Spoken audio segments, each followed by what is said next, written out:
Hello everyone, my name is SeaTactics for the win, otherwise known as Ben, and today I have a special video for all you anime fanatics. Today we are going to do a review of the fan-fucking-tastic anime, Steins. I would also like to say this video will contain extremely minor spoilers from the first episode, but you can always come back later if you feel it will ruin your experience. So, let's start the show. The self-proclaimed mad scientist Rintarou Okabe rents out a room in a rickety old building in Akihabara, where he indulges himself in his hobby of inventing prospective future gadgets with fellow lab members, Mayuri Shiina, this airheaded childhood friend, and Hashida Itaru, a perverted hacker named Daru. The three pass the time by tinkering with their most promising contraption yet, a machine dubbed the phone microwave, which performs the strange function of morphing bananas into piles of green gel. Though miraculous in itself, the phenomenon doesn't provide anything concrete in Okabe's search for a scientific breakthrough. That is, until the lab members are spurred into action by a string of mysterious happenings before stumbling upon an unexpected success. The phone microwaves can send emails to the past, altering the flow of history. Steins is based off the visual novel by 5PB and Nitroplus of the same name. The game was released in 2009 on Windows platforms and has since went to be released on the platforms Xbox 360, PlayStation 3, PlayStation 4, PS Vita, Android, iOS, and of course, the PSP. It also received a sequel, Steins Gate Zero, released in 2015, which is also currently airing in spring 2018 season of anime. The anime, on the other hand, is by White Fox, who are known for, among other anime, Re:Zero and Girls Last Tour. As for length, this anime is 24 episodes long, including a special and a movie based off of it. The episodes are 24 minutes apiece as well. And finally, there is a manga based off the game, released in 2009, which finished in 2013. Consider, can the universe be justifiably called infinite? Doubtful. Steins is an anime that I actually did a review for in the first season of Anime Friday. It was a review that was one of my first to be considered anywhere near good. So when coming back to this anime for yet another review, I felt that I was somewhat at home here. This anime is easily right down my alley in terms of the story it's telling and the characters that are within this story, and the characters that are within it. So, with that being said, we have to talk about the time travel elements first off, and to start, I have no earthly idea how to write a good time travel story. The reason I say this is because I actually wrote a couple time travel stories in my day. Both were not very good or coherent. Just so you know, I have a little experience with it, kind of. But anyways, I think Steins makes it as coherent as possible without getting into paradoxes and whatnot. But the way they explain it in this series with the diverging world lines and how that works is still complicated, granted. But as the story progresses, the show starts to play more with its time travel mechanics and explore it for everything it's worth. By the end of the series, I felt they exhausted just about every avenue they could with the premise. It does really go in depth, but not in a way that makes it unfollowable. They really do a good job with it, and if you're worried it would be a time travel show that didn't make sense, well, it's not a problem you'll have with this show. The problems aren't really with the time travel, as it's more with the pacing of the series. If history tells us anything, it's that scientists often make very poor poets. We're all just a ship of fools chasing phantoms, heedless of what really underwrites natural law. But before we get to pacing, I want to speak a little bit more about some elements that Steins used in terms of paradoxes, and that is the grandfather paradox. For those not in the know, the grandfather paradox is when, say for example, you go back in time to kill your grandfather, which results in you never being born. This is not literally what this means, but instead is basically inconsistencies that happened when changing the past. Now this series does for the most part everything logically, and they do the grandfather paradox in such a way where it's not a great problem, but it's not anywhere near explored enough for me. I would have loved for this one paradox to be explored just a little bit more than it did, even though this anime already features it quite a bit. I can't give examples, but I never felt the changes were anything really different. It would just be the same general thing over and over. Instead, they opted to explore the characters much more, which I felt was a little bit of a missed opportunity. They could have done a lot more than they did with this paradox in particular. But let's be honest here, the show already makes sense with its science, so really this is just a nitpick. But if there is one thing I'd go in depth more with, it's the grandfather paradox. For the pacing of Steins Gate, it's a little more complicated than just the start is boring. It's one of those shows where the pacing of those first episodes are very much deliberate. I wouldn't say you're supposed to feel bored, but you are supposed to realize this is a slower pace where things need to be built up slowly. I can't exactly diverge more as it would reveal some huge moments and plot points in the series, but it is very important that these episodes be this slow. In many ways, you could compare the first arc of this series to the first arc of Hyoka. Hyoka had generally the same problem, but once you finish the series, you realize the pacing was more deliberate and not just bad pacing. But I cannot say enough how important it is for these episodes to be the way they are, and you'll just have to trust me on it and take my word. The series is good, and those first episodes are very good. You just have to get to a point in the show where those first episodes start to pay off. Doctor!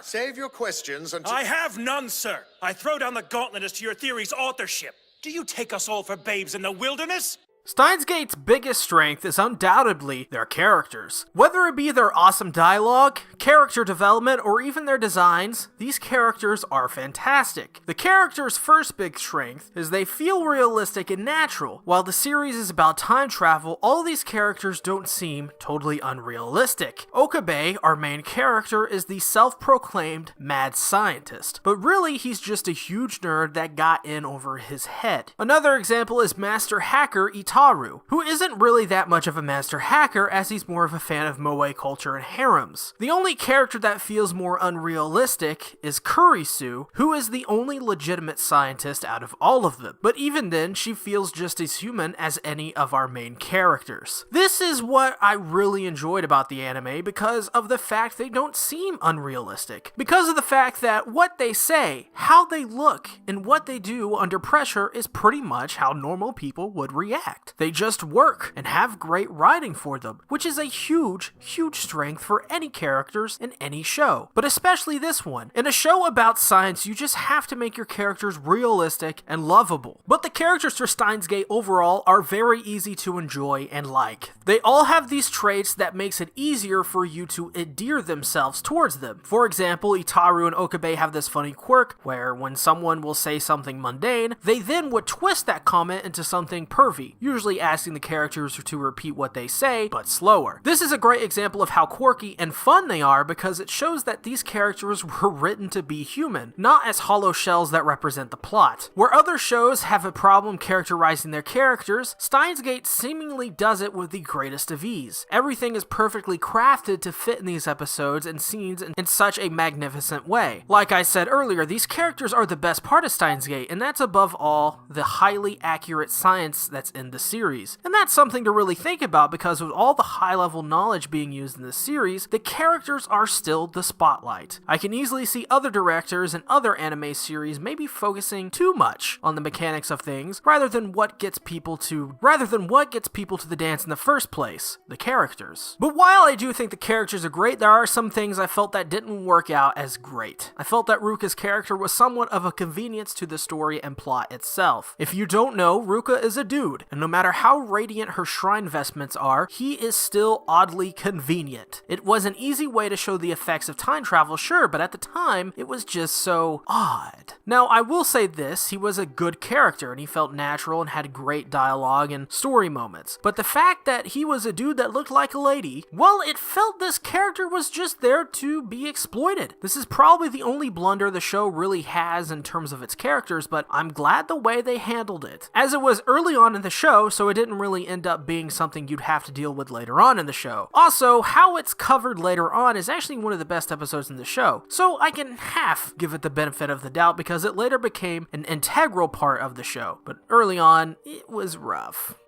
The published Makisei Kurisu. Okay, that's impressive. I'm guessing you're a grunt in some university lab. Damn your eyes!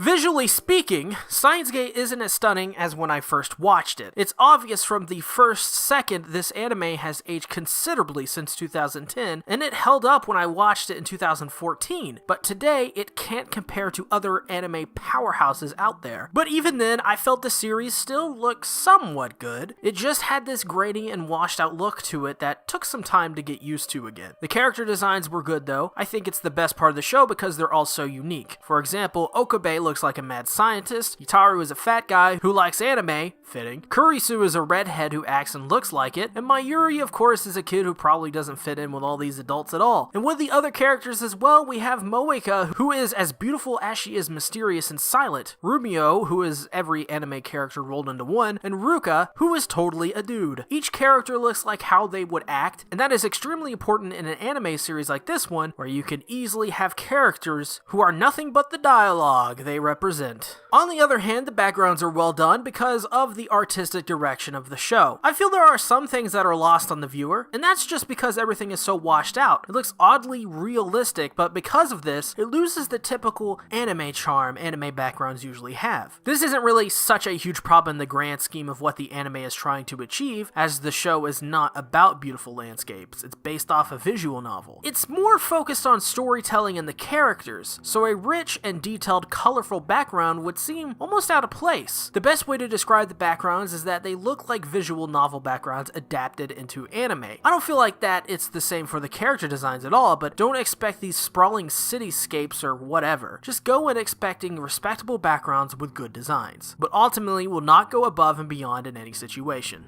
Nice, but don't think to ensnare me with this gambit. And rest assured, when next we meet, I shan't be caught off guard so easily.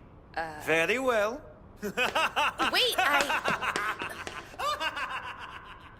For the animation, I think the parts I liked the most were when Okabe would use the time machine. These moments animation-wise were incredible because it looked so good. There were sparks flying from the microwave which showed off particle effects, and obviously with the time travel itself, it looked very unique. But I think the rest of this anime looks almost outdated in terms of animation. There are a lot of panning shots that look strange, and some things just don't feel realistic, but I can't really talk about those in depth without spoiling what I mean. Basically, I can sum it up like this. For every scene where we see awesome time travel stuff, we get another scene that feels like it just didn't age well. Which is sad, but it's kind of expected from an anime from 2011 that's based off of a visual novel. Take a good look. Quaff deeply from the trough of future shock. Allow that woolly brain to be stricken with envy. You are speaking to member 001. But the score for Steins Gate is not outdated and is pretty solid. Admittedly not the greatest score ever, definitely takes a backseat to other things in the story. Takeshi Abo does the score for Steins Gate in case you didn't know, and it's obvious why this anime score took a backseat because he's not worked on too many anime. He's done the score for Monochrome Factor and Chaos Head among others, but his score in this series it sounds safe, at times showing a lot of brilliance, but sadly it's safe, and it doesn't really go above and beyond to create a truly memorable score anyways. I think the music I liked the most in this anime was after the end credits where it previewed the next episode. The cool music it played during that part was actually pretty good. Everything else in this series is fine. It's solid. If I were to name some episodes with good score that stood out, I'd pretty much say the whole climax to the series from episode 22 to episode 25, which is the special episode, is very good. 'Tis I, Hoin Kyoma. I still think that Ocarine sounds way cuter. Silence! My nom de plume is for special missions only.